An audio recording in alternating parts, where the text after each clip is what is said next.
What is up, y'all? Welcome back to the Cajun Libertarian Live. I am your host, the Cajun Libertarian. So glad to have y'all. So glad to be right back at it. Crazy busy schedule, and I couldn't be more grateful. Thank you so much for tuning in.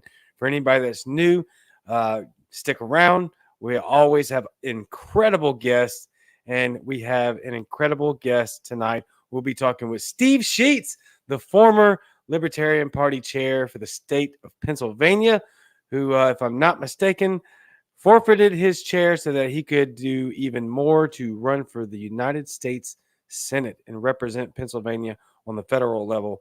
Huge deal. We'll talk to him next on the Cajun Libertarian Live.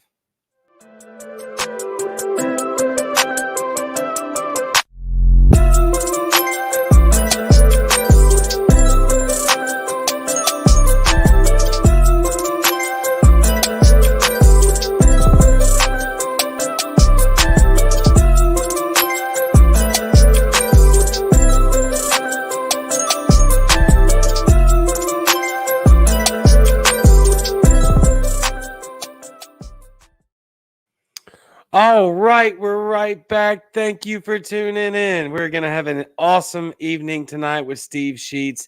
Let me get these ads and announcements knocked out so that we can get right to the main event, who you want to hear from, who is Steve and not me. And so really quick, you can get to my website, CajunLibertarian.com. We have all of the things at CajunLibertarian.com that you can possibly think of, except for most of the things. We just have like t-shirts and stickers, but that's okay. They're awesome t-shirts and stickers. I have t-shirts right here that I had to pay for myself, but hey, that's how it goes. And I'm very grateful to have it. I got my sticker right here on my laptop. They are awesome. So donate to the show by going to PayPal, Cajun Libertarian 1. And I also have the Stripe account. You can catch me on Anchor, Spotify, Apple, Google Podcasts, basically anywhere you can catch your podcasts that are streamed out from Anchor FM, which we will be taking Anchor FM call-in moments every Monday. So please call in and do your best to absolutely embarrass me, because that's what I live for.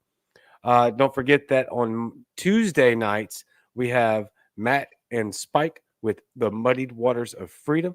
Then on Wednesday, we have My Fellow Americans with Spike Cohen. And then on Thursdays, we have the Writer's Block with Matt Wright. And then Fridays, Cajun Eskimo Show from Bayous to Igloos on Muddy Waters Media. I think we covered all of the Muddy Waters. Oh, my bad. Jason, Mr. Bearded Truth. You know what? Let's talk. Let me show you something real quick. This is what my dear friend and co-host, Eskimo Libertarian, made. Because you know what? She's always right. And she's right here. Yes, indeed. Cajun beard is better than Mr. Bearded Truth. Jason, we love you, but my beard is better, my friend. No question. And also, another big-time sponsor of the Cajun Libertarian Show and Muddy Waters Media is High-End Bags and Accessories, Fierce Luxury by Ashley, fierceluxurybyashley.com. Fierce Luxury is a high-end bag and accessories consignment store based online. They carry the hottest brands, like Louis Vuitton, Chanel, Gucci, and Hermes or Hermes. I'm not sure. Maybe it's Hermes, not to be confused with herpes. Consign with them for a 30% fee, 20% less than most consignment stores. Find them online at fierceluxurybyashley.com and on Facebook, their exclusive group, Fierce Luxury by Ashley. Also, another quick plug that somebody's coming really quick and sponsoring my show. Well, TomFor52.com. TOMFOR52.com. That's TOMFOR52.com. TomFor52.com. He is also running for office, but in the great state of New York. Are we still doing that? Can we still say the great state of New York? I think the people of New York are fantastic, and they deserve to be called the great state of New York, despite their political governance and peoples that are in office there. So, TomFor52.com, TOMFOR52.com. With that being said, the man of the hour, Mr. Steve Scheetz, let's bring him on. Steve, what's going on? So far, so good. I joined your seafood caucus. I do love seafood. One of the if it's not sushi, I'm really loving the black and Cajun style seafood. So Hey, I'm loving man, seeing the recipes and stuff. that's what I'm talking about. That I no, look, I know you're usually watching. I hope you're watching right now. Cajun seafood for the win against the Alaskan seafood. Yeah, not to put you on the spot there, but Hey, yeah. hey, look, the one thing Alaska does do right is Alaskan wild salmon. Amen. She loves it. Oh, there she is right there. Eskimo Libertarian. Yes. Seafood Caucus. Absolutely co founded by myself and Eskimo Libertarian. Thank you for joining that, Steve. We have a major player in the Seafood Caucus now named Steve Scheetz. Yes, Spike Cohen is part of the Seafood Caucus, but he is not on the same level as Steve Scheetz. So thank you, Steve.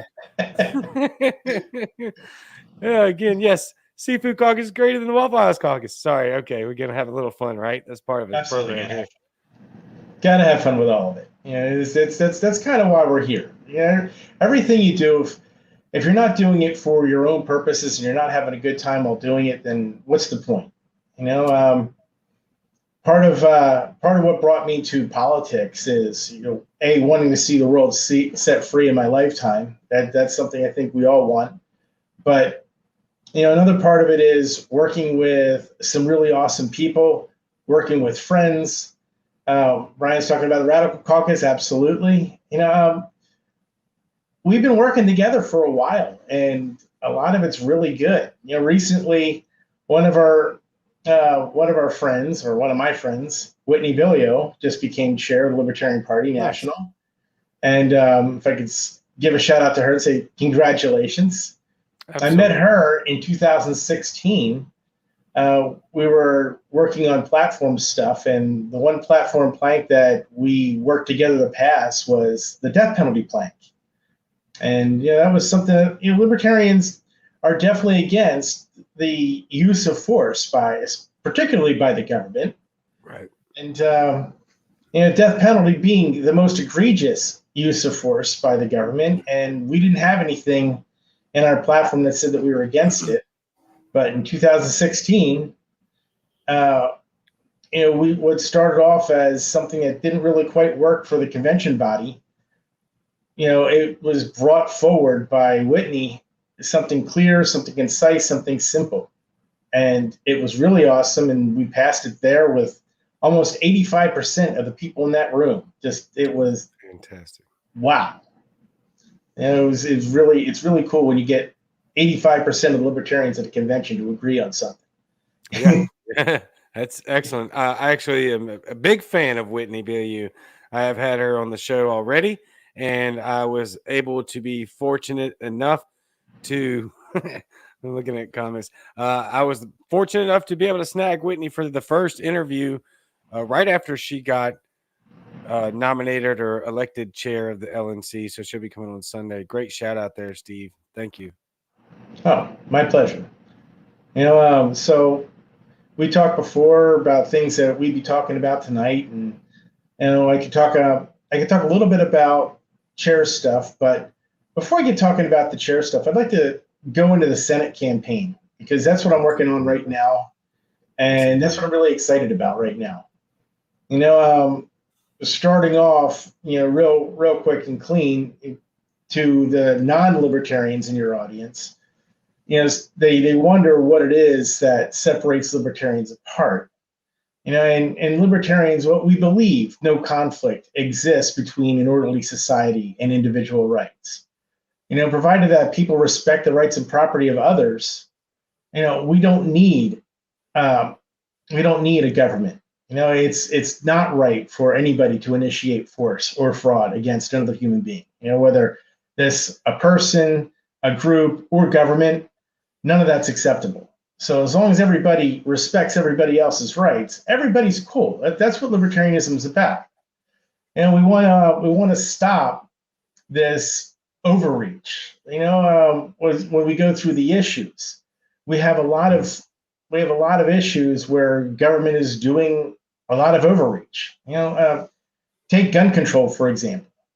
When we look at the legislation, our legislators and our executive branch, they've been talking about gun control.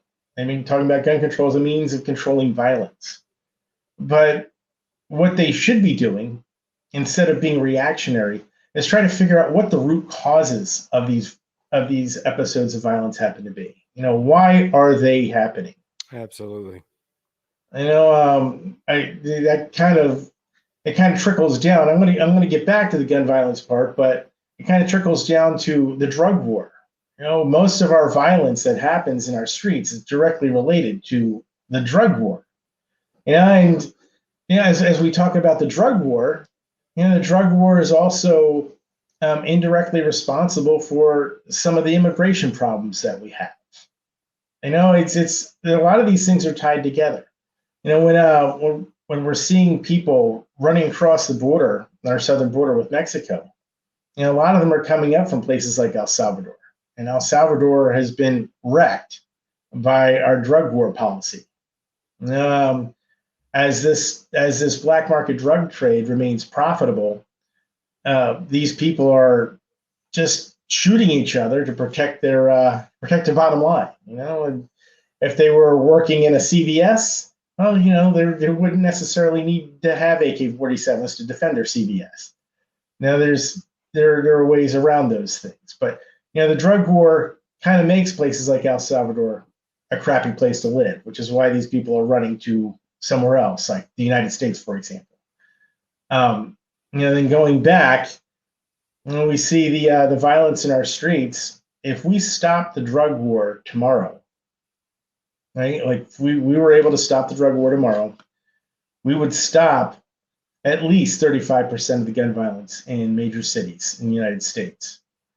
If we were able to stop the drug war tomorrow or some of those policies, we would be stopping the spending of hundreds of billions of dollars of taxpayer dollars each year. If we were to stop the drug war, we could stop the warehousing of human beings in prisons. And we all pay for this. They pay for this. Right. These are people. A lot of the people in these prisons have not committed anything violent. Any crime that was violent, they were just doing drugs, and that's why they're in prison. Then they go to prison, and I don't know if the idea is to rehabilitate them, but if that's the idea, that idea is failing because these people come out bigger addicts than when they went in. There are ways we could fix these problems, but we first need to attack the root cause. This drug war. The spending of hundreds of billions of dollars on policy that just doesn't work. And getting back to gun violence, we have these reactionary bits of legislation rather than attacking the root cause of the violence in the first place. We wonder sometimes if the court system would actually protect our rights. And a lot of people are concerned that after they heard or read rulings like what happened with the Ninth Circuit not too long ago, they actually came out and said, there is no right to carry arms openly in public, nor is any such right within the scope of the Second Amendment. They literally said that. And they cited 14th century England law. Nothing from the United States, nothing written from our lawmakers, stuff from the 14th century in England. I wanted to say it's like 1360 something was when it came out, whatever it was that they were citing, but I could be wrong on the actual date. Doesn't matter. Point is, it didn't originate in the United States, and it has no bearing on who we are as people. So, will the court system defend our rights? No. I guess it depends on where you are in the United States. Some might. Right. We heard a ruling in Virginia today that where people under 21, where it was declared unconstitutional that they couldn't have guns or couldn't, purchase firearms. And I think that was a really solid thing that they did. It sucks though, because again, The court system is there for something where rights have already been damaged, where people's lives have been affected, where you can actually say, this impacted me in a very negative way and I need some type of relief. That's what the court systems are there for. They're not there to be proactive. Yeah, you make a good point there, and Eskimo kind of beats you to it. Laws are for being able to seek justice, not prevent criminals. I love what you're saying right there. That's awesome. Very true. So yeah, we have that, and a lot of those things are intertwined. These bits of issues, and we also have as far as stuff that the legislation can be legislature can be taking up, LGBTQ rights, minimum wage, healthcare, pollution, and all these things in foreign policy. All these things are stuff that we're going to be dealing with, once elected to office. And part of being a senator is building coalitions with like-minded people. I can reach across the aisle and work on ending some of our more egregious foreign policy initiatives where we have just been sticking our nose in other people's business for a very, very, very long time. I know as libertarians, we don't like people telling us what to do. Right. So it's almost really natural and really organic that a libertarian in government would be telling the rest of the government, hey, we got to stop telling these countries what to do. We went in and we were in Afghanistan for 20 years. And what exactly happened when we left? We left a lot of military equipment there. We left with, some of the people who were in government, some of the people who were working on their own public policy, and they were all saying things like, if you guys left us alone to work with, the people who were against us, we could have actually had some decent public policy in our nation. We could have actually fixed some things. If we were able to work with the Taliban, we might have actually been able to broker some kind of a peace initiative, some kind of a deal of some sort. But as it is, we might have broken that trust, broken that potential for agreement forever, just because we've been there for so long. And we leave weapons, we leave equipment. What happens to that stuff? When we walk away. I'd really like to get involved with a group of like-minded, senators and come up with some tripartisan bills to get us out of these nations that, where we don't belong, where we could have some tripartisan bills where we could do things like maybe do some things with healthcare. Healthcare is one of those complicated issues, and a lot of people have this expectation that there's some sort of an easy fix.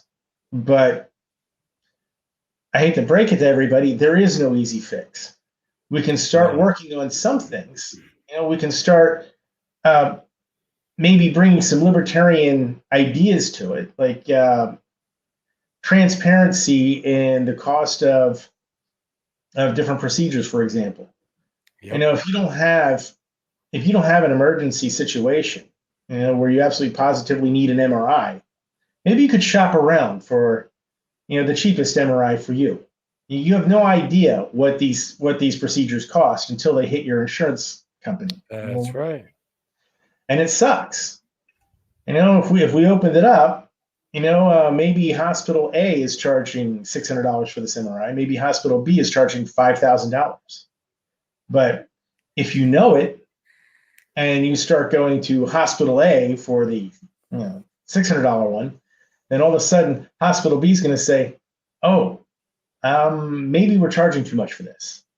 You'll start seeing the price of procedures start to drop. You'll see the quality of healthcare start to increase, like with any kind of competition. And exactly.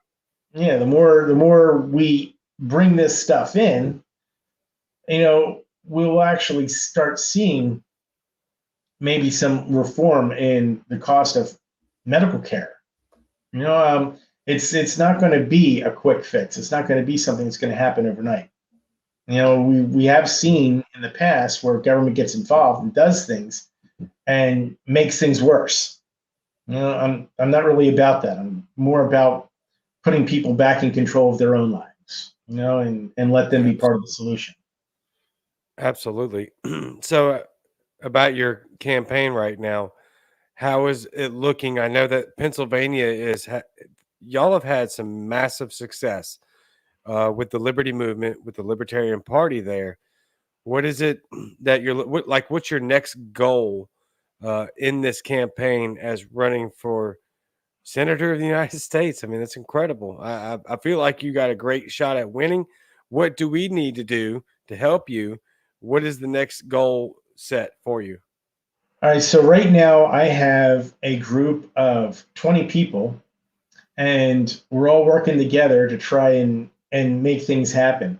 We have a guy who's putting together my website as we speak. We have the finance stuff is in process. I believe we have the first. I believe we're working on FEC filing, that sort of stuff, the stuff that you have to do, Right. the paperwork issues.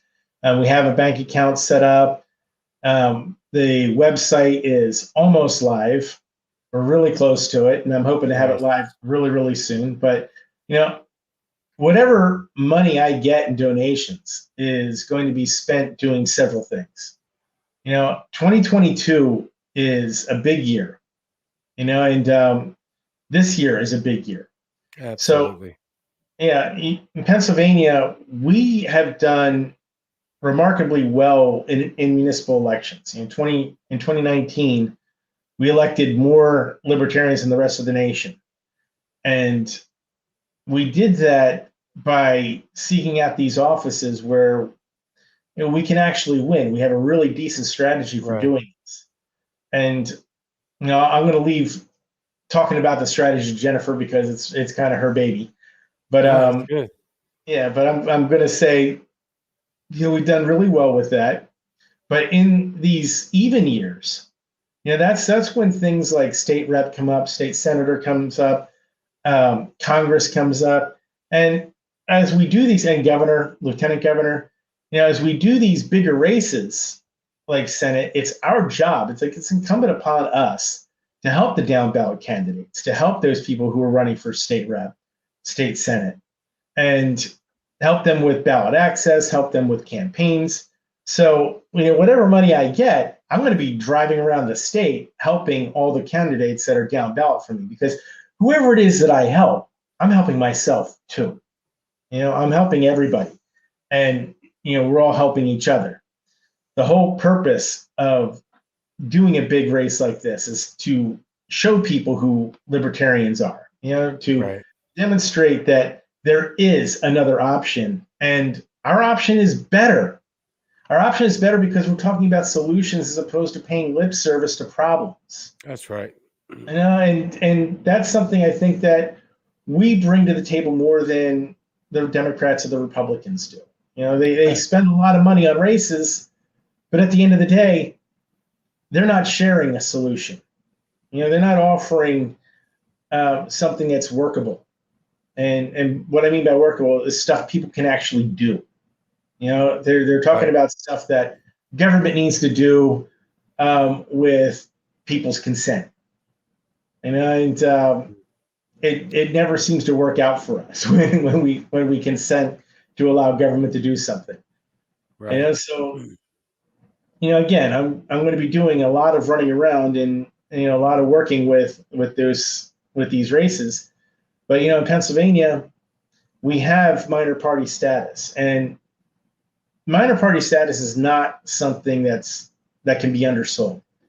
As a political body, we don't have protection of our own brand. If somebody gets signatures in before us, then they can say they're running as a libertarian. There's nothing we can do about it.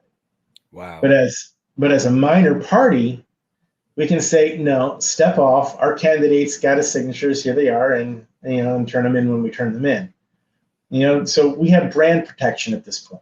and it's really important to have brand protection, because that means that we're the ones who are saying what we are. We're the ones who are saying what libertarians believe in, what libertarians are going to be doing. And I love it. I love being that person. I love being able to talk to people. I love being, when I was running for Congress, I was talking to people who had no idea what a libertarian was, and despite the fact that's horrifying, it's also really cool that I got to be the person to share that with them too. Right. Yeah. That's a lot of fun. Yeah, I can imagine. Real quick, what's your donations link? Donations link. Hey, Bonnie, can you do me a favor and put a donations link up in the comments? Pretty please. There we go. Is Bonnie your campaign manager? As a matter of fact, she is. Bonnie Flaherty, she's also our secretary. So as you can tell, she has really nothing going on in life. She works full time. She has 2 daughters. She's a single mom. She's the secretary of a statewide political party, and she's my campaign manager. Yeah, I've actually spoken with Bonnie quite a bit. So that's pretty awesome. She's running your campaign. Fantastic. I like to ask the campaign manager shout out, when you're doing so well like you are. Like, I like to give it's kind of like the same concept of you running at the top of the ticket, showcasing the down ballot, right?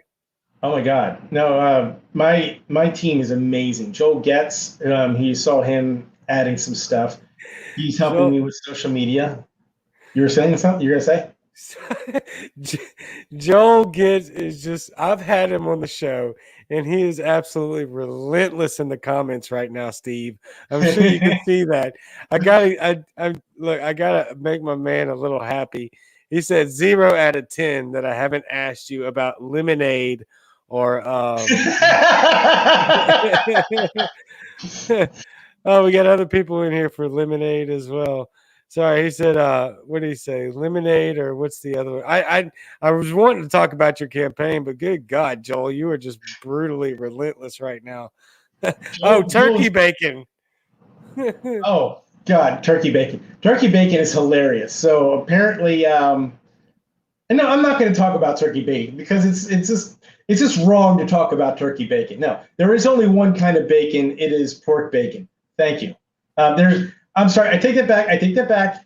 There is some bacon with beef that's not terrible, but it's not the same. It's not the same. Pork bacon is the best. No question.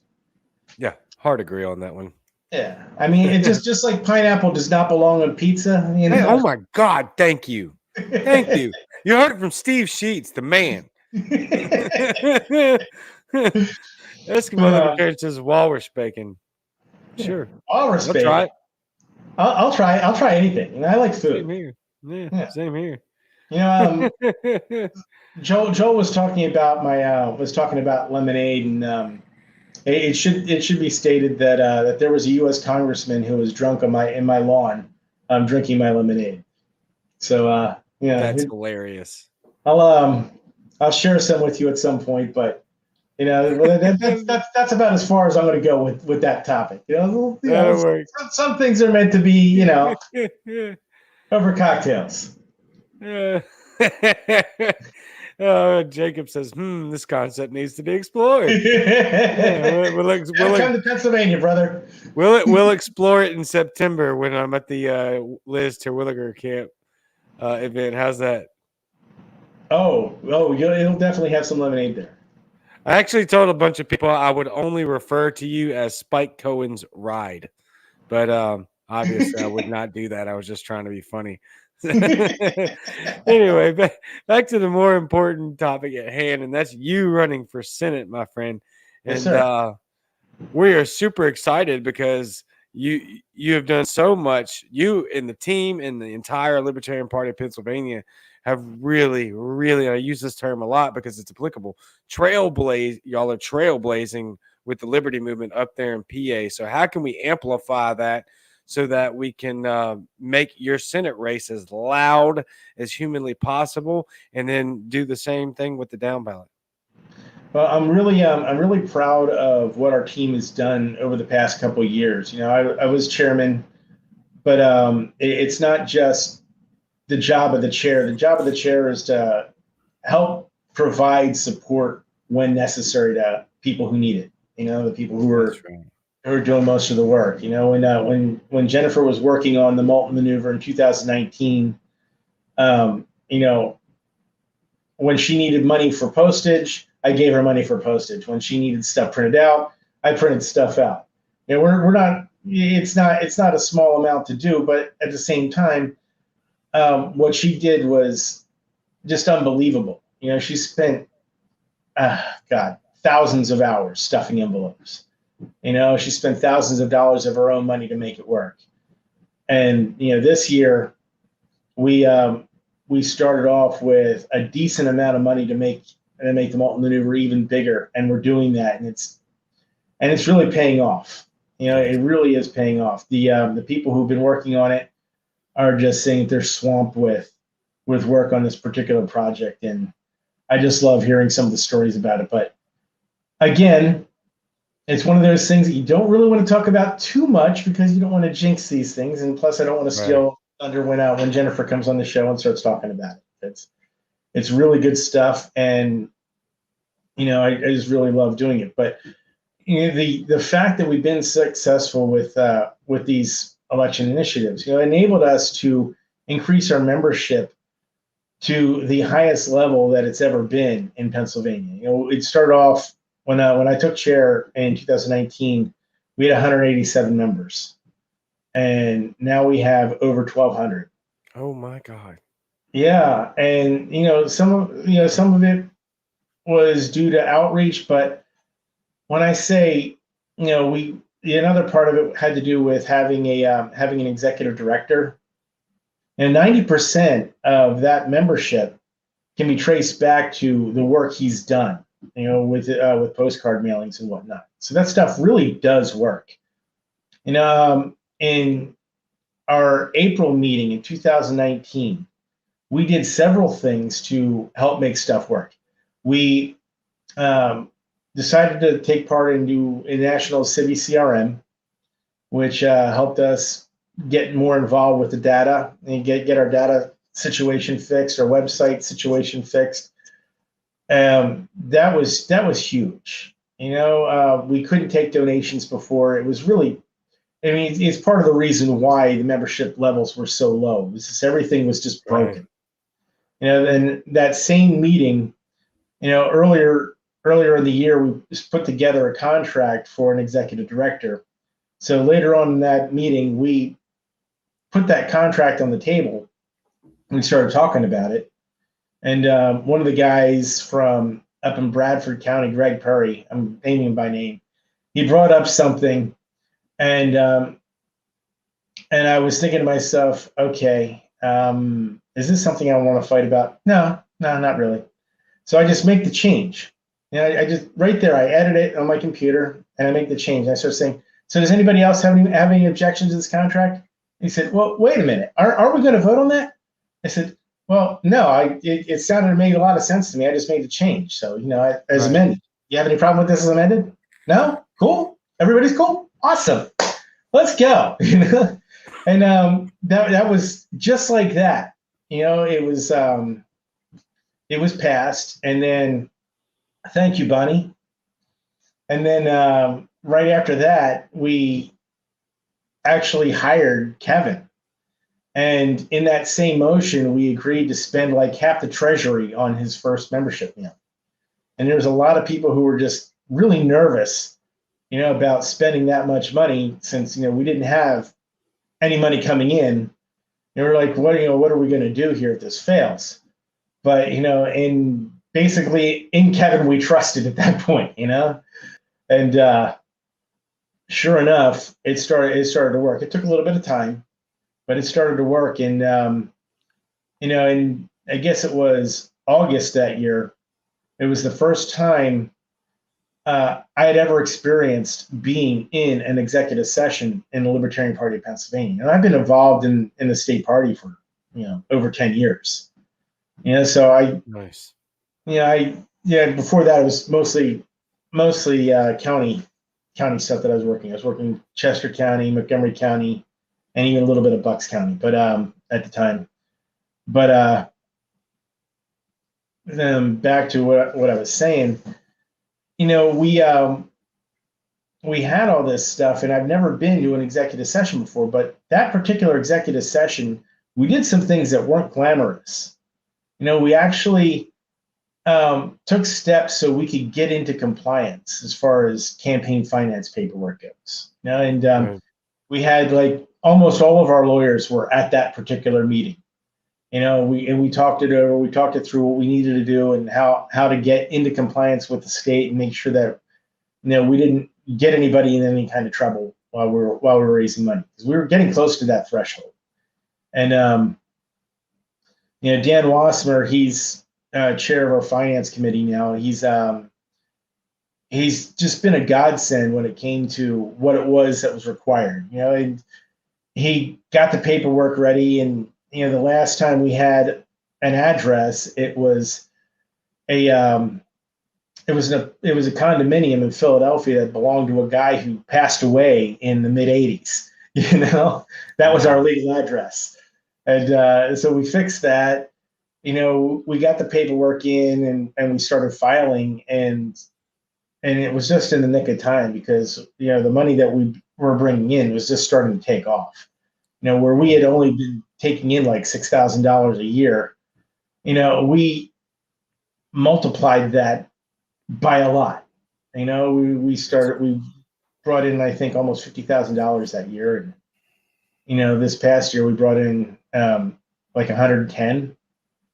So we really have been rocking and rolling with the donations, with membership. It's really great.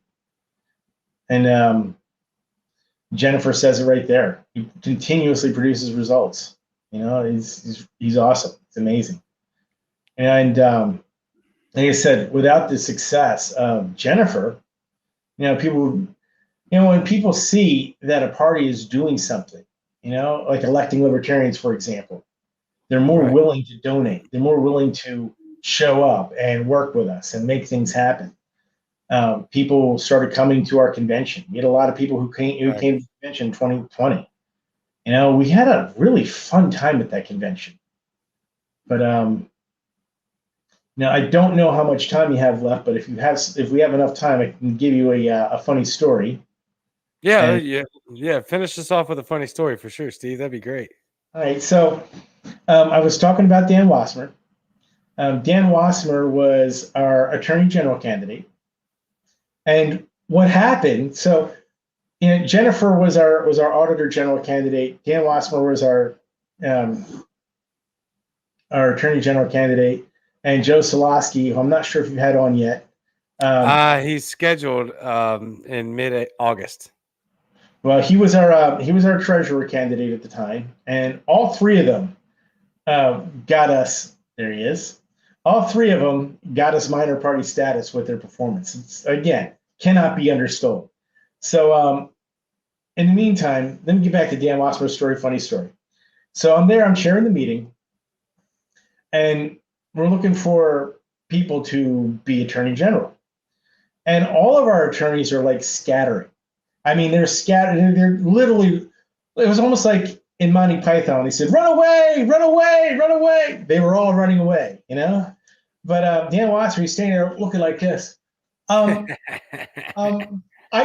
don't want to do it, but if nobody's going to do it, I'll do it. And I just stopped for half a second. I said, ladies and gentlemen, that was the most outstanding acceptance speech I have ever heard in my entire life. What do you think, Dan Wasserman for Attorney General? Yeah, let's go to lunch. And he's like, what just happened? So, yeah, he became our Attorney General candidate, and he's a fun dude. He's a fun dude. We work with a really awesome team, and that can't be undersold. And John Waldenberger, he was there. So many of us are there. It was it was cool to share that. And we did that right on PCN. So our local TV station was broadcasting that as it's happening. That's incredible. That's a fantastic story. That is just so libertarian. I love that. That is fantastic. They'll Yeah. teach you never to speak up again. Yeah. So I'm a veteran. I was a Navy corpsman, and then I helped out with the Marine Corps because they don't have their own medical personnel. We provide it for them. But the best acronym for Navy is never again volunteer yourself. I was in the Army myself, so yeah. Oh, you're in the Army. Yeah. You were so close to being cool, Steve. You were right there. You were right there. I thought it was too good to be true. I'm just kidding. Come on. Yeah. Hey, look, we can dunk on each other. Yeah, that's the whole point. Yeah, and that's the fun part, knocking on each other, because there's a lot of Navy people that I worked with over the years, and it was nice working in positions where there were multiple services involved. Right. And I worked with Navy, I worked with Air Force, I worked with Marines, and everybody that I ever worked with was a lot of fun. There's a certain kind of brotherhood that goes along with that. No question. I tell people all the time, it's like brothers and sisters, right? We can beat up on each other, we can dunk on each other and offend each other and get hurt and make up. But if you're not part of the brother and sisterhood, don't you dare say a word, even about the day. Yeah, even about the Air Force, we'll stick up for them too. Even about the Air Force. That's funny. So Joel gets asked, who will donate more to me, Steve, or the Cajun Libertarian? So be first to donate to Steve's camp. I'm going to put it out there, Steve and Joel's campaign. I just asked for donations and for everybody to buy T-shirts so that I can make sure I still maintain internet and upgrade the equipment, because this stuff breaks down all the time. So please donate to Steve Scheetz' campaign right there. Thank you, Bonnie. Bonnie's been exceptional every time I've ever spoken to her. So you got a real professional right there, I think, in my personal opinion. I have no idea what it means to run a campaign, nor do I ever want to find out, nor do I ever want to run for office. But I have a high respect for people like you, Steve, that have pushed through and done so much work and sacrificed so much personal time to make the effort, and people like Bonnie that run campaigns, and we all do it for free. That is true. Ryan says getsformayor.com. I don't like doing that on your show, but hey, I like Joel. I don't mind. He's one of mine. So look, the beautiful thing about asking busy people to do stuff is that it's going to get done. And I have campaign volunteers, and every single one of us is super, super busy, and we all get stuff done. Yeah, absolutely. Well, you're like at this point, or not at this point, it's a hot minute running now. Pennsylvania is doing more than getting stuff done. You guys are leading the charge. No question, numbers wise. Indiana is killing it. And I'm really appreciating what Indiana's doing. And I know I'm going to miss a couple of states here. So, please don't crucify me. Oklahoma shows me a lot of love, so I always got to shout them out. But Pennsylvania is showing me a lot of love and showing libertarianism a lot of love. And you guys are, correct me if I'm wrong here, Steve, you're a full-blown purple state, right? We are. I mean, you can go either way, and sometimes, depending on what district you're in, sometimes you have people saying, no, I'm a hardcore Democrat. No, I'm a hardcore Republican. And it's hard to get signatures for, being a third-party candidate. My county is that way. Montgomery County is a lot easier to get signatures in. Philadelphia's a lot easier to get signatures in. And we are a family. Joel is absolutely right. No question. How hard is it to get ballot access in PA?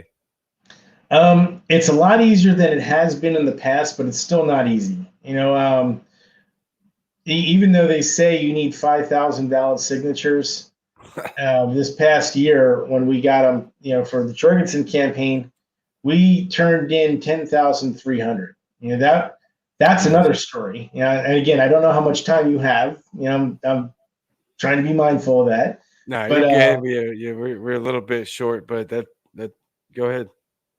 well, we had it was somewhat of a disaster, and without getting too long, we had 3.5 weeks to collect the ballot, like 9,000 signatures to get us on the ballot, right?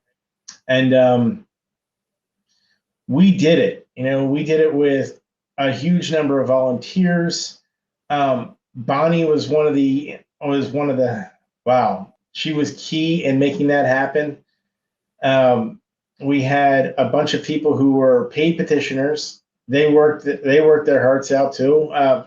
Jennifer ran the paid petition drive, and anybody who's worked a paid petition drive just knows what that is, what that means. It's a lot of work. It's really tough, and she's more or less responsible for 35% of all the gross signatures we turned in. So Incredible. it's pretty intense. How many signatures do Republicans and Democrats need to get on? Well, technically zero, because they need 1,000 signatures to get on for their primary, but their primary is like their private internal thing. Once they have the nomination, they just walk onto the ballot. We get our nomination at convention or through our county affiliates and meetings and whatnot, right? But then we have to collect thousands of signatures to get on the ballot. More so than the Republicans or Democrats. Republicans and Democrats have, for Congress and for statewide, they have like 1,000 signatures. That's it. We have 5,000 for statewide. If we're doing the row offices like Attorney General, that's like 2,500. But it's all in the same signature form. So when we turned everything in, we turned everything in for everybody. How many signatures do you need? 5,000? I need 5,000. Yes. Okay. So, I imagine y'all aren't working on that yet, or am I wrong? we can't work on that until I got to get the nomination. That happens at our convention, and March. Yes. Once that convention happens, then we can start petitioning wholesale, and I intend to do just that. And a lot of it's going to be wandering around the state helping the down ballot candidates, because as I'm helping them get on the ballot, they're helping me get on the ballot, and that's what. James, get in touch with me, brother. Let me know if you're able to help. I'd really be happy. I live in Bucks County, just north of Philly. Oh wow, that's why your spikes ride. That's why your spikes ride. I'm just kidding. For those of you who don't know, like the Terwilliger campus, flying myself and Spike Cohen and Tasha Cohen out and several others, but I reached out to Steve because we had already been talking in hopes that I could just catch a ride with him and Spike, and that's kind of the running joke that Steve wasn't even a part of until we were live. And I was telling a couple of people, I was like, "Oh yeah, I'm not even calling Steve. I'm just calling him Spike's ride." But obviously, that I'm not going to do that. I will say that Tasha's spouse's ride. Yes, indeed. Who I met over the weekend, both phenomenal. I like to dunk on Spike a lot just because of the nature of our relationship, being in Muddy Waters Media. By the way, hey, look, if you don't feel comfortable saying this, that's okay. But if you would, I would like you to say the Cajun Libertarian has the best beard on all of Muddied Waters Media. The Cajun Libertarian has the best beard on all of Muddy Waters Media. You are the man, Steve. You are such a good sport, dude. We've had so much fun just in text messaging alone. Has been hilarious. I love everything that you have going on. You're just you are, how do I put this? Kind of a gold standard right now for what we're supposed to do and operate as far as a state, as far as a former chair. Did I get that right? By the way, you stepped down to run for Senate, right? Oh, absolutely. Yeah, okay. You can't do both. You just can't. It's impossible. When I was working as chair, there was an awful lot of time devoted to that. I get home from work, I jump on the computer and start doing chair stuff. And while it wasn't the whole night long, and start doing chair stuff, in the early evening. Go out, do a few things, and come back, do some more chair stuff, then get some more messages like around 11:30, 12 o'clock, and I get up at like 4:30, 5 o'clock in the morning. So, do it all over again. Wow. Just absolutely burning it up. That's why you are the man. And it's pretty clear because there's a lot of people in the comments that think that you are the man or that say that you are. And just from our conversations, I'm loving everything that you got going on. If anybody wants to question Steve's ability or leadership, go check the PA stats for the Libertarian Party. That's all I have to say about that. Sorry, I'm gonna brag you up. I know you're gonna be humble. You're a humble guy, and I appreciate that. I'm a humble guy, but I'm gonna talk you up because what you've been doing and what you are going to do when you are elected to U.S. Senate is going to be quite amazing. And we thank you very much for your sacrifice. We thank you for your time, your energy, your effort, all of those things. I don't mean to sound generic. I mean that genuinely and honestly. Like I know I am getting a glimpse firsthand now what it takes to be somebody in your shoes and what you're doing. And if I can put it bluntly, this shit ain't easy. So, but again, there's a lot of times when you're doing this stuff, and it's you get a certain amount of satisfaction from the work that you do, from seeing people succeed, seeing people accomplish things.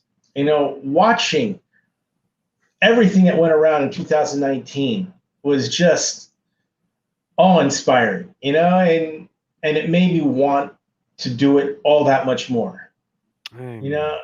Despite all the hardships and everything else that you're dealing with, there's just so many cool things that go along with it, and that's why I love doing what I do. Yep, same here. And we love doing what you're doing. I know you saw that just now. Joseph P. Soloski in the house. We have like all the major players from PA tonight. I am very proud. Thank y'all all for showing up. But most importantly, Steve, thank you very much, man. We are out of time now. What else do we need to do to pitch to everyone and to all of the non-libertarians that are going to watch this video over the next several months? What can we tell them to help, right? To get on board? What can we do to get you in office? Well, tell them to be on the lookout for more messages from the campaign. If they're in the cities, look out for when I'm going to be there. Come out, say hi. I'm very approachable. I love talking to everybody. It doesn't matter who you are. And Bonnie, thank you. Please donate to the campaign because that's going to help us be more mobile in 2022. It's going to help us be able to hand out more campaign literature, more stickers. And it's not just about the sales stuff, like stickers and pamphlets and whatnot. It's about being there, being with the people, showing them who we are, explaining what we're about. And it's just really, really cool. James Lane, thank you.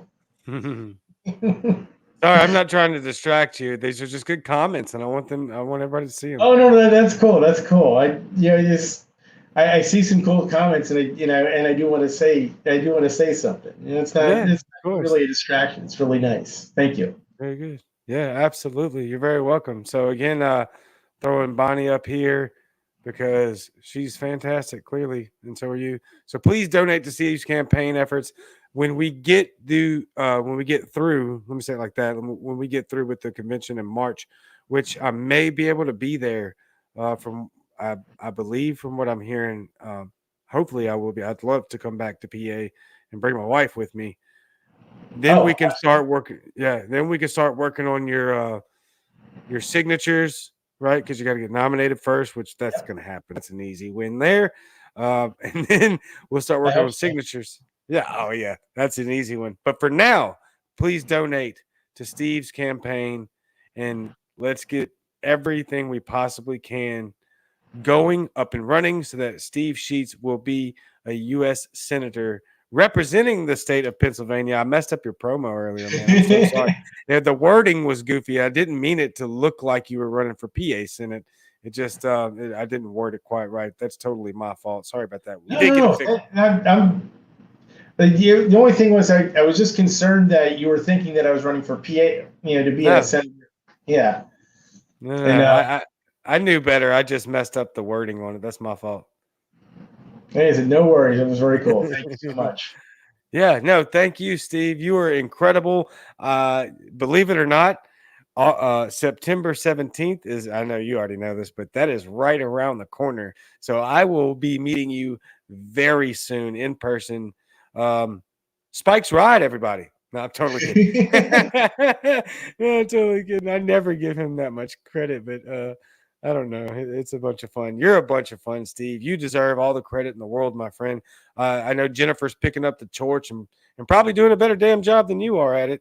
Oh, she absolutely is. She absolutely is. No, she's amazing, and I'm so proud to be working with her. So I can imagine. And Joe Solosky as well. I got him coming on in mid-August. Can't wait.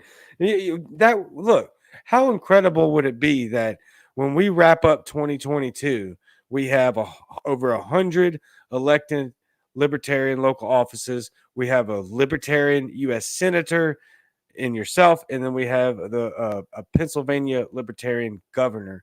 I think this is possible. From your lips to God's ears, my friends, that would be awesome. And Liz Williger for Congress. Sorry. Yeah. And that's what we're working for. I think it's possible. I think as we begin to track this road of liberty and freedom over the next couple of months, I think it's going to become more probable than possible. And that is due all to your leadership and your team work in Pennsylvania into the libertarian state that it is quickly becoming. The trailblazing is amazing. Thank you for your leadership. Thank you for the gold standard. We're looking to y'all. No pressure. None. No pressure. You guys are killing it, man. Steve, thank you so much for coming on the show. I can't wait to have you back on. You're running for office, so later on we're going to have you back on, of course. Beautiful. Well, I mean, if you agree to it, that's of course, consensual. It's all consensual.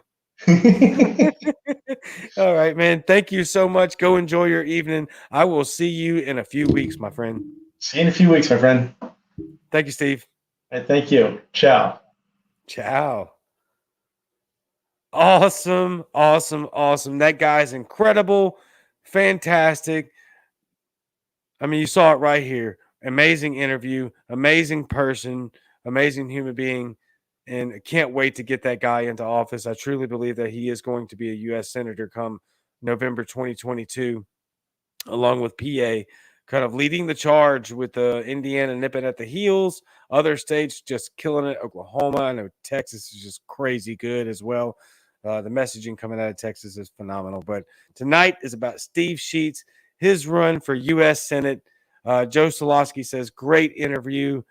Yes, it was, Joseph. I cannot wait to have you on. Thank you for sponsoring Muddy Waters Media. You were phenomenal as well. And you will be the next governor of PA, along with Steve Scheetz running the helm in the U.S. Senate for PA.